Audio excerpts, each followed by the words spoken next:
Hello दोस्तों। Liver की बीमारी कई तरह की होती है, जैसे कि fatty liver disease, alcoholic fatty liver disease, non alcoholic fatty liver disease, jaundice, viral hepatitis, liver cirrhosis, liver abscess, hepatic encephalopathy. इनमें से एक होता है लिवर इन्फेक्शन की बीमारी। कई लोगों के मन में ये कंफ्यूजन होता है कि आखिर में लिवर इन्फेक्शन होता क्या है।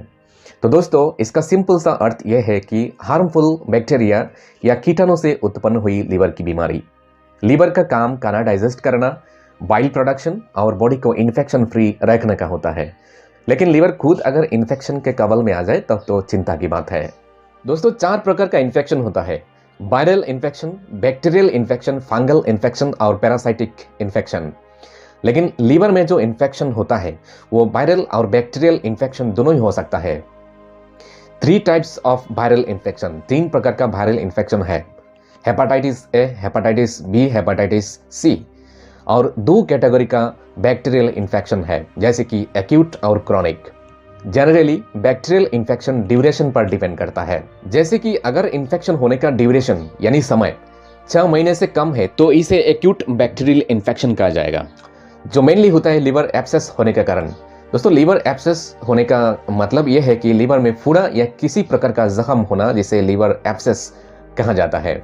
अगर 6 महीने से ज़्यादा मतलब काफ़ी लंबे समय से कई मरीज अगर लिवर इन्फ्लेमेशन से गुजर रहे हैं तो इसे क्रॉनिक बैक्टीरियल इन्फेक्शन कहा जाएगा। और अक्सर ये उन केसेस में होता है advance fibrosis, liver cirrhosis, liver cancer. इन कंडीशन में बैक्टीरियल इन्फेक्शन का प्रभाव ज़्यादा दिखाई देता है। दोस्तों, कभी कभी शरीर में कोई मामूली संक्रमण होने पर भी लिवर इन्फ्लेमेशन या लिवर एनलार्ज्ड हो जाता है। उदाहरण के स्तर पर जैसे कि टाइफाइड फीवर भी कभी कभी वायरल हेपेटाइटिस का मेन कारण बन जाता है दोस्तों। और ये सबसे आम वायरस है जो लिवर को इजीली इन्फेक्ट कर देता है। हेपेटाइटिस ए, हेपेटाइटिस बी और हेपेटाइटिस सी, ये 3 प्रकार का वायरल इन्फेक्शन होता है, जैसे कि पहले मैंने बोला। दोस्तों, ज्यादातर लोगों को हेपेटाइटिस ए खानपान से होता है। हो सकता है कि आपको इसका लक्षण ना हो। ये आमतौर पर बिना किसी नुकसान के 6 महीने के भीतर अपने आप ठीक हो जाता है। लेकिन दोस्तों, सबसे डेंजरस होता है हेपेटाइटिस बी और हेपेटाइटिस सी संक्रमण। हेपेटाइटिस बी संक्रमण अनसेफ सेक्सुअल रिलेशन या रीयूज्ड इन्फेक्टेड सिरिंज के साथ ड्रग लेने से होता है। यदि ये इन्फेक्शन 6 महीने के अधिक समय तक आपके शरीर में रहता है तो इससे लिवर इन्फेक्शन, कैंसर या अन्य कोई प्रकार की बीमारी होने की संभावना बढ़ जाती है। अगर हेपेटाइटिस सी की बात करें तो यह भी इन्फेक्टेड ब्लड ट्रांसमिशन के कारण ही होता है।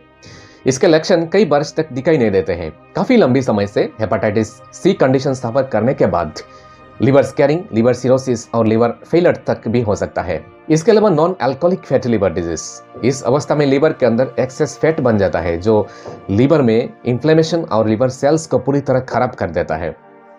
इन सब कारणों के साथ साथ मोटापा, टाइप 2 डायबिटीज, अल्कोहल, ड्रग के इस्तेमाल, इम्यून सिस्टम का फ्लक्चुएशन होना, कैंसर, इन सारे तमाम कारणों से लिवर इन्फेक्शन हो सकता है। अब लिवर इन्फेक्शन या वायरल हेपेटाइटिस का इलाज कैसे करें, इसका ट्रीटमेंट क्या है, कई लोगों के मन में ये सवाल हो सकता है। देखिए दोस्तों, अगर किसी के लिवर में इन्फेक्शन हो भी गए तो समय रहते हुए इसका इलाज करवाने से इस समस्या को जड़ से मिटाया जा सकता है। अगर आपको लगता है कि आप पिछले 24 आवर्स में हेपेटाइटिस बी के संपर्क में आ चुके हैं तो आप अपने डॉक्टर से जरूर बात करें। यदि आपने हेपेटाइटिस बी के वैक्सीन नहीं लगवाए तो आप जरूर HBV इम्यूनिटी ग्लोबुलिन का इंजेक्शन लगवाएं। क्रॉनिक हेपेटाइटिस बी के इलाज के लिए आप एंटीवायरल मेडिकेशन का प्रयोग कर सकते हैं। इससे आपको वायरस से लड़ने की मदद मिलेगी और इन फ्यूचर ये मेडिसिन लिवर की कॉम्प्लिकेशन के रिस्क को भी कम कर सकता है। इसके साथ साथ आप शराब बिल्कुल ना पिए। Red meat, trans fat, carbohydrate और हाई फ्रुक्टोज कर्ण सिरप वाले आहार को अवॉइड करें। इसके साथ आप डेली नियमित रूप से 30 मिनट तक एक्सरसाइज करें और शरीर में अगर ज्यादा कैलोरीज है तो कैलोरीज को कम करने की कोशिश करें। आई होप दोस्तों ये वीडियो आपके लिए काफी नॉलेजेबल होगा। और इसके साथ साथ मेरा ये वीडियो आज के लिए बस इतना ही। हम मिलते हैं नेक्स्ट वीडियो में, तब तक के लिए आप हेल्दी रहें, स्वस्थ रहें। Thank you.